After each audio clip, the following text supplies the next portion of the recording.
अस्सलाम वालेकुम। हमारा आज का टॉपिक है ऐमन मोहम्मद रबी ज़वाहिरी। एक मिस्री नजाद इस्लामी थे। 11 सितंबर के हमलों के बाद रियासत-ए मुत्तहिदा के महकमा ख़ारजा ने ज़वाहिरी को पकड़ने वाली मालूमात या इंटेलिजेंस पर 25 मिलियन अमरीकी डॉलर के इनाम की पेशकश की। वो जून 2011 में पाकिस्तान में अमरीकी अफवाज के हाथों उसामा बिन लादेन के हलाकत के बाद अल-कायदा के सरबराह बने। ज़वाहिरी इससे कबल इस्लाम पसंद तंजीमों के एक सीनियर रुकन थे। ऐमन ज़वाहिरी 19 जून 1951 को इस वक्त की ममलकत मिस्र के शहर गीज़ा में मोहम्मद रबी ज़वाहिरी और अमाइमा अज़ाम के यहाँ पैदा हुए। ज़वाहिरी के वालिदैन दोनों का ताल्लुक़ खुशहाल घरानों से था। ज़वाहिरी के वालिद मोहम्मद रबी अल-ज़वाहिरी शेख ज़वाहिरी शर्किया के डॉक्टरों और उलमा के एक बड़े ख़ानदान से ताल्लुक़ रखते थे, जिनमें उनके दादा शेख मोहम्मद अल-अहमदी अल-ज़वाहिरी थे। अल-अज़हर के 34वें अज़ीमुश्शान इमाम मोहम्मद रबी काहिरा यूनिवर्सिटी में सर्जन और फार्मेसी के प्रोफेसर बन गए। ऐमन ज़वाहिरी की वालदा अमाइमा अज़ाम एक अमीर सियासी तौर पर सरगर्म कबीले से ताल्लुक़ रखती थीं। अब्दुल वहाब अज़ाम की बेटी एक अदबी स्कॉलर जो काहिरा यूनिवर्सिटी के सदर किंग सऊद यूनिवर्सिटी के बानी और इफ्तिताही रेक्टर थे। सऊदी अरब की पहली यूनिवर्सिटी के साथ साथ पाकिस्तान में सफ़ीर, जबकि इनके भाई आज़म पाशा अरब लीग के बानी सेक्रेटरी जनरल थे। उनकी ज़चगी की तरफ से एक और रिश्तेदार सलीम अज़ाम था, जो एक इस्लाम पसंद दानश्वर और कारकुन था, जो कि लंदन में मुकीम इस्लामिक कौंसिल ऑफ यूरोप के एक वक़्त के सेक्रेटरी जनरल थे। अमीर और मुअज़्ज़ज़ ख़ानदान का ताल्लुक़ बदर में वाक़या सऊदी अरब के एक छोटे से कबीले ज़वाहिर में बहेरा हरबी। आज़म पाशा उनके मामू की बेटी मूना की शादी मरहूम बादशाह फ़ैसल के बेटे मोहम्मद बिन फ़ैसल अल सऊद से हुई। ऐमन ज़वाहिरी ने कहा कि उन्हें अपने वालदा से गहरी मोहब्बत है। इनका भाई महफूज आज़म नौउम्री में ही इनके लिए रोल मॉडल बन गया। इनका एक छोटा भाई मोहम्मद ज़वाहिरी और एक जुड़वा बहन हिब्बा मोहम्मद ज़वाहिरी है। ज़वाहिरी की बहन Hiba Mohammad Zawahiri national cancer institute काहिरा यूनिवर्सिटी में मेडिकल ऑन्कोलॉजी की प्रोफेसर बन गई। ऐमन ज़वाहिरी मुबीना तौर पर मुताला करने वाला नौजवान था। उन्होंने स्कूल में शानदार कारकर्दगी का मुज़ाहरा किया। ज़वाहिरी ने काहिरा यूनिवर्सिटी में मेडिसिन की तालीम हासिल की और 1974 में गियाद गिदान के साथ ग्रेजुएशन किया। ये तकरीबन अमरीकी ग्रेडिंग सिस्टम में बी ग्रेड के बराबर है। इनके बाद इन्होंने मिस्री फ़ौज में बतौर सर्जन 3 साल खदमात अंजाम दी, जिसके बाद उन्होंने मादी में अपने वालिद के करीब एक क्लिनिक कायम किया। 1978 में उन्होंने सर्जरी में मास्टर डिग्री भी हासिल की। वो अरबी, अंग्रेज़ी और फ़्रांसीसी बोलते थे। ज़वाहिरी ने तालिब इल्म की हैसियत से नौजवानों की सरगर्मियों में हिस्सा लिया। वो अपने चचा महफूज आज़म और लेक्चरर मुस्तफ़ा कामल वासफ़ी के ज़ेर असर काफ़ी मुतक्की और सियासी बन गए।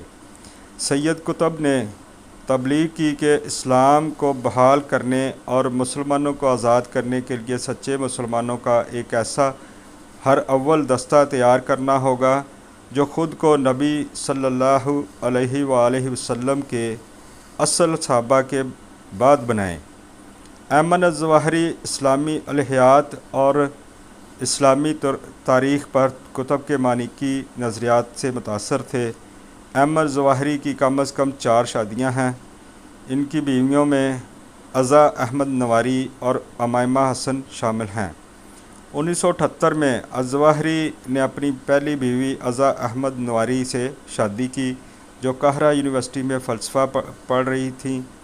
इनकी शादी जो ओपेरा स्क्वायर के कॉन्टिनेंटल होटल में मुनक्कद हुई। ज़वाहिरी और इनकी अहलिया अज़ा की 4 बेटियां थीं, फ़ातिमा, अमायमा, नबीला, खदीगा और एक बेटा मोहम्मद पैदा हुआ। खदीगा का जुड़वां भाई एक नाजुक खुश अखलाक लड़का था। 1997 में मोहम्मद की पैदाइश के 10 साल बाद अज़ा ने अपनी 5वीं बेटी आयशा को मोहम्मद की पैदाइश के 10 साल बाद अज़ा की 5वीं बेटी आयशा की पैदाइश हुई। 2005 में पहले नसफ में अज़वाहरी की 3 जिंदा बच जाने वाली बेवियों में से एक ने एक बेटी को जन्म दिया जिसका नाम नवार था। जून 2012 में अज़वाहरी की 4 बीवियों में से एक अमायमा हसन ने इंटरनेट पर एक बयान जारी किया जिसमें अरब बहार में मुस्लिम ख़वातीन के किरदार को मुबारकबाद दी। उन्होंने जहाद में ख़वातीन के किरदार की वजाहत करते हुए एक किताबजा भी लिखा। ऐमन अज़वाहरी एक सर्जन के तौर पर काम करते थे। 1985 में अज़वाहरी हज पर सऊदी अरब गए और जद्दा में 1 साल तक तिब की मशक करते रहे। मुबीना तौर पर काबल सर्जन के तौर पर जब इनकी तंजीम बिन लादन की अलकायदा के साथ जम हो गई तो वो बिन लादन के ज़ाती मशीर और मालज बन गए। इनकी बिन लादन से पहली मुलाकात 1986 में जद्दा में हुई। 1981 में ऐमन अज़वाहरी ने पेशावर, खैबर पख्तूनख्वा, पाकिस्तान का सफ़र किया। उन्होंने हलाल अहमर के हस्पताल में ज़ख्मी महाजरीन का इलाज किया। वहाँ इनकी अहमद खदर से दोस्ती हो गई और वह दोनों ने इस्लामी हुकूमत की ज़रूरत और अफ़गान अवाम की ज़रूरियात के बारे में मुतअद्दिद गुफ्तगू की। 1993 में अज़वाहरी ने रियासत मुत्तहिदा का सफ़र किया जहाँ उन्होंने कैलिफोर्निया के मुतअद्दिद मसाजिद में अपने अब्दुल मौज़ तखल्लुस से ख़िताब किया। सोवियत बारूदी सुरंगों से ज़ख्मी होने वाले अफ़गान बच्चों के लिए रकम जमा करने के लिए कुवैती हलाल अहमर से अपनी असनाद पर इन्हिसार किया और उन्होंने $2000 इकट्ठा किया। जुलाई 2007 में अज़वाहरी ने लाल मस्जिद के मुहासरे के लिए हदायत फराहम की जिसका कोड नाम ऑपरेशन साइलेंस था। ये पहला तस्दीक शुदा मौका था कि अज़वाहरी पाकिस्तानी हुकूमत के ख़िलाफ़ अस्करी इक़दाम कर रहे थे। 10 अक्टूबर 2001 को अज़वाहरी अमरीकी फ़ेडरल ब्यूरो ऑफ इन्वेस्टिगेशन के टॉप 22 इंतहाई मतलूब दहशत गर्दों की इब्तदाई फ़हरिस्त में शामिल हुए जिसे अमरीकी सदर जॉर्ज डब्ल्यू बुश ने अवाम के लिए जारी किया था। नवंबर 2001 के अवाइल में तालिबान की हुकूमत ने ऐलान किया कि वो इनके साथ साथ बिन लादन, मोहम्मद आतिफ़, सैफुल अदल और शेख आसम अब्दुर्रहमान को सरकारी अफ़गान शरीयत दे रहे हैं। अज़वाहरी ने दीगर जलावतन अस्करियत पसंदों के साथ मिलकर मसरी इस्लामी जहाद की तश्कील शुरू की। अज़वाहरी के बारे में ये ख्याल किया जाता है कि वो अल जहाद के दीगर अरकान ने बुनियाद परस्त बन गए और ऊपर से माशरे को तब्दील करने के लिए अपनी पुरानी हिकमत अमली को तर्क कर दिया और तकफ़ीर के नज़रिए को कबूल किया। 1991 में EIJ ने अज़्ज़मूर से अलहदगी इख्तियार कर ली और अज़वाहरी ने EIJ लीडर बनने के लिए इक़्तिदार की बागडोर अपने हाथ में ले ली। अलकायदा के साबिक़ रुकन की रिपोर्टों के मुताबिक अज़वाहरी ने अपने आगाज़ से ही अलकायदा तंजीम में काम किया और वो ग्रुप की शूरा कौंसल के सीनियर रुकन थे। इसे अक्सर ओसामा बिन लादन के लेफ्टिनेंट के तौर पर बयान किया जाता था। हालांकि बिन लादन के मुंतखब स्वाने निगार ने इन्हें अलकायदा का हकीकी दिमाग कहा है। अज़वाहरी को 1999 में अक़वाम मुत्तहिदा की अलकायदा और तालिबान की पाबंदियों की कमेटी ने सल्फ़ी जहादी ग्रुप अलकायदा के रुकन के तौर पर बैनुल-अक़वामी पाबंदियों के तहत रखा था। जून 2001 में अज़वाहरी ने मिस्री इस्लामी जहाद को बाकायदा तौर पर अलकायदा में ज़म कर दिया। 2 मई 2011 तक वो ओसामा बिन लादन की हलाकत के बाद अलकायदा के रहनुमा बन गए। अलकायदा की क़यादत की अज़वाहरी की जानशीनी का ऐलान 16 जून 2011 को इनकी मुतअद्दिद वेबसाइट्स पर किया गया। इसी दिन अलकायदा ने अपने मौक़िफ़ की तजदीद की कि इसराइल एक नाजायज़ रियासत है और वो फ़लस्तीन पर कोई समझौता कबूल नहीं करेंगे। 11 सितंबर के हमलों के बाद की सरगर्मियाँ और ठिकाने।